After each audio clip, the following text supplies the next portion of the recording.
Hi there, I'm Bevis from Magenta Coaching Solutions, and I'd just like to share some thoughts with you. I had a fantastic birthday weekend recently. Spent lots of time with wonderful people I hadn't seen for quite a while. And I was quite surprised by the amount of conversation that was taken up by decision making and decisions that people had to make. And also the concern that was prevalent throughout the group with regard to what other people were thinking. And of course, I don't know why I was surprised, because this is indicative of the human mind, the egoic mind. Many people are unaware of the difference between their ego and their true self. And the purpose of this video really is to just help explain some of those differences. You see, the egoic mind is that voice of doubt, of uncertainty, the voice of, and it has a pattern with it of any negative emotion is a signal that it's your ego in play. That your egoic mind is literally addicted to pain and pleasure, whereas the true self is quiet, still, calm, relaxed, joyful, peaceful, content, grateful, appreciative. That's the real you. So when it comes to self-judgment and judgment, when we are judging others, we feel bad. And it's a bit of a surprise, actually, for people to appreciate that when you're judging others, it's you that suffers. It's like drinking poison and expecting somebody else to suffer. And of course, if we judge others, we then tend to also have the fear associated with judging others. We then have the fear of being judged ourselves, which massively impinges on quality of life and creates unnecessary thinking, unnecessary turbulence. Imagine, if you will, what your life would be like and what life would be like on the planet if no one had anything to prove to anyone. Poor English, I know, but just imagine that if you had nothing to prove. And imagine if there was no negative judgment. Imagine if nobody could affect how you feel. And actually that is true, because your true self can never be negatively influenced by the thoughts of others. It's only your ego that gets dented, and you are not your ego. You see, you as a human being are pure essence, true awareness.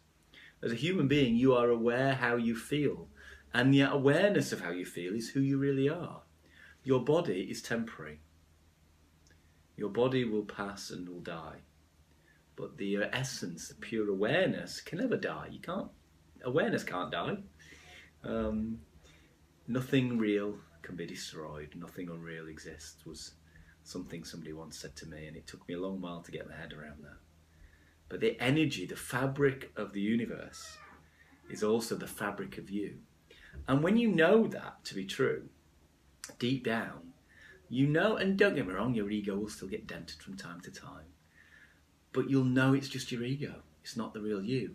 And with that comes a subtler sense of peace, as you stop actually taking life so seriously. If you just stopped concerning yourself with the thoughts of others. Imagine if you stopped judging yourself negatively. All that pent-up energy would be released, and you'd be able to live life of true purpose, doing what you're meant to be doing, which is in some way, shape or form serving humanity.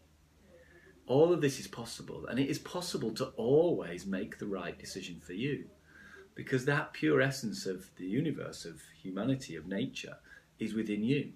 When the mind quietens, and this is why meditation is such a good practice, when the mind quietens, you get in touch with the real you, the intuitive you, the inspired you, the enthused you, and the inspiration, enthusiasm. If you know your Latin, you can see where this comes from. Ultimately, that is the real you. You don't have moments of genius when you're sat thinking. You have moments of genius when you're not thinking.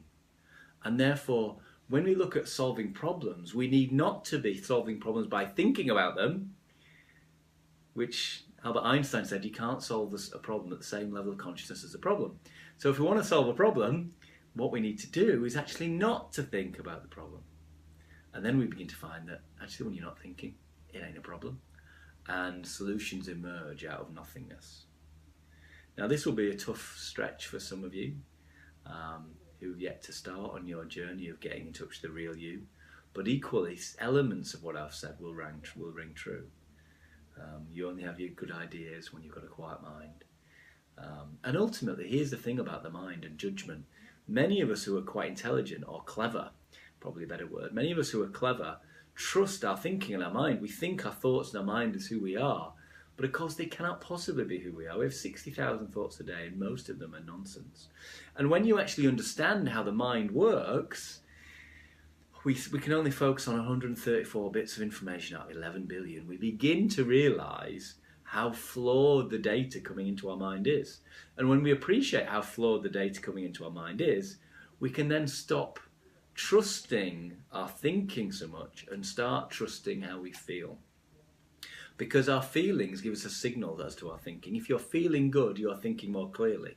If you're feeling good about a decision, plough on. If you're not feeling good, take some time. Take some time. If you're not feeling good, don't act, don't communicate from anger or frustration. Aim to be neutral or above when you communicate. Equally, don't be apathetic. I'd rather you got angry than were apathetic and did nothing about something that was bothering you.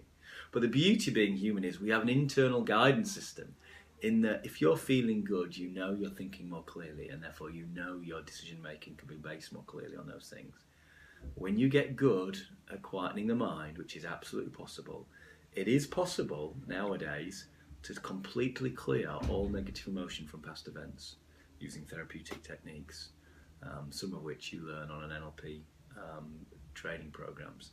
It is now absolutely possible to always make the right decision for you by tapping into your true inspiration, your true essence, your true core.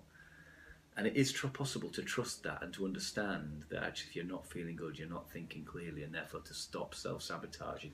And imagine what would happen in your life if you stopped judging yourself and others. If you started to tap into the real essence of who you are, make decisions from that place, and stop self-sabotaging by reacting from negative emotion. Just imagine what would happen in your life. And wouldn't it be a great place to live if everyone was coming from that same place? So that's our thought for the day. I hope that's been of use.